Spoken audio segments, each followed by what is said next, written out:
বিশেষ 7জন ব্যক্তিয়ে জ্বলোৱা হলিতাগছিত ফুলৰ আকাৰ লয়। আপোনালোকে জানি আচৰিত হ'ব। নমস্কাৰ বন্ধু বান্ধৱীসকল, আশা কৰিছোঁ প্ৰভু হনুমানৰ কৃপাত ভালে আছে। বন্ধু বান্ধৱীসকল, আমি সকলোৱে প্ৰভু হনুমানক পূজা অৰ্চনা, ভক্তি, হনুমান চালিচা পাঠ আৰু ব্ৰত আদি কৰি আহিছোঁ। কিন্তু কেতিয়াবা আমি লক্ষ্য কৰিছোঁনে, আমি যে জ্বলোৱা হলিতাগছিলৈ আমি কেতিয়াবা ভালদৰে চাইছোঁনে কিদৰে হলিতাগছি জ্বলিছে? যদি নাই চোৱা, সদায় চাব কিদৰে হলিতাগছি জ্বলিছে। যদি জ্বলি থকা হলিতাগছি কেতিয়াবা ফুলৰ আকাৰ লয়, তেন্তে জানিব এক প্ৰকাৰৰ প্ৰভু হনুমানৰ শক্তিয়ে আপোনাক বিশেষ এটা কামৰ কাৰণে বাছনি কৰি লৈছে। কোনবোৰ ব্যক্তিয়ে জ্বলোৱা হলিতাগছি ফুলৰ আকাৰ লয়, কি কাৰণে এনে হয় ইত্যাদি আজি আপোনালোকে এই ভিডিঅ'টিৰ জৰিয়তে সকলোখিনি কথা জানিব পাৰিব। আহক তেন্তে ভিডিঅ'টিলৈ আগবাঢ়ো। ধন্যবাদ।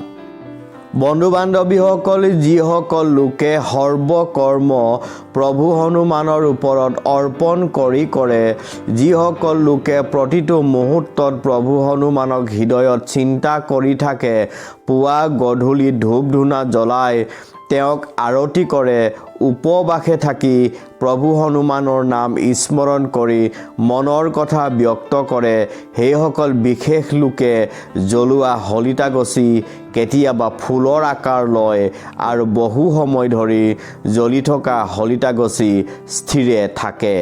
আৰু তেতিয়া সেইসকল বিশেষ লোকে জনা আৰু বুজা উচিত যে প্ৰভু হনুমানে তেওঁলোকক বিশেষ এক কামৰ কাৰণে নিৰ্বাচন কৰিছে, যি কাম কৰিলে সেই ব্যক্তিসকলৰ জীৱন অদ্ভুত ধৰণে পৰিৱৰ্তন হ'ব।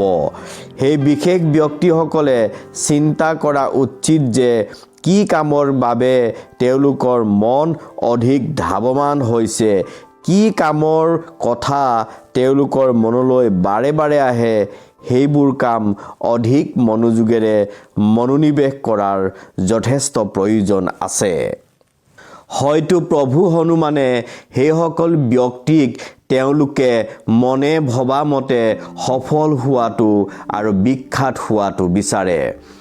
যিসকল ভক্তই তেওঁলোকৰ মনে প্ৰাণে প্ৰভু হনুমানক ভক্তি কৰে, শ্ৰদ্ধা কৰে, শ্ৰৱণ আৰু কীৰ্তন কৰে, সেইসকল লোকে জ্বলোৱা হলিতাগছি ফুলৰ আকাৰ লয় আৰু প্ৰভু হনুমানে সেইসকল ভক্তক বিশেষ কিছুমান কামৰ কাৰণে বাছনি কৰে, যি কাম কৰিলে নিজৰ লগতে আনৰো মংগল হয়।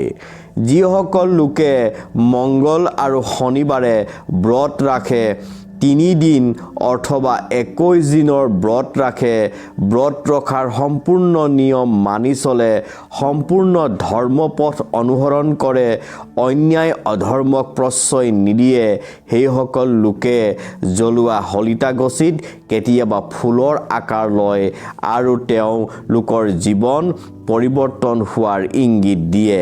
প্ৰভু হনুমানক ভক্তি কৰা সকলৰ জীৱন কেতিয়াও অথলে নাযায়।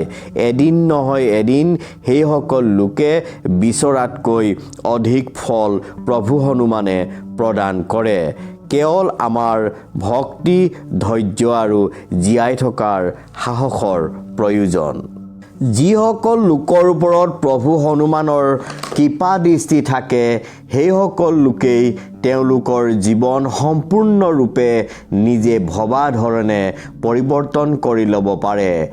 আৰু সেইসকল লোকে যেতিয়া প্ৰভু হনুমানক পূজা কৰিবলৈ হলিতা জ্বলায়, তেতিয়া তেওঁলোকে জ্বলি থকা হলিতাগছিত কেতিয়াবা ফুলৰ আকাৰ লোৱা দেখিবলৈ পোৱা যায়। কাৰণ প্ৰভু হনুমানে জীৱন পৰিৱৰ্তন হোৱা ইংগিত বিভিন্ন ধৰণে ভক্তসকলক দিব বিচাৰে। ধন্যবাদ।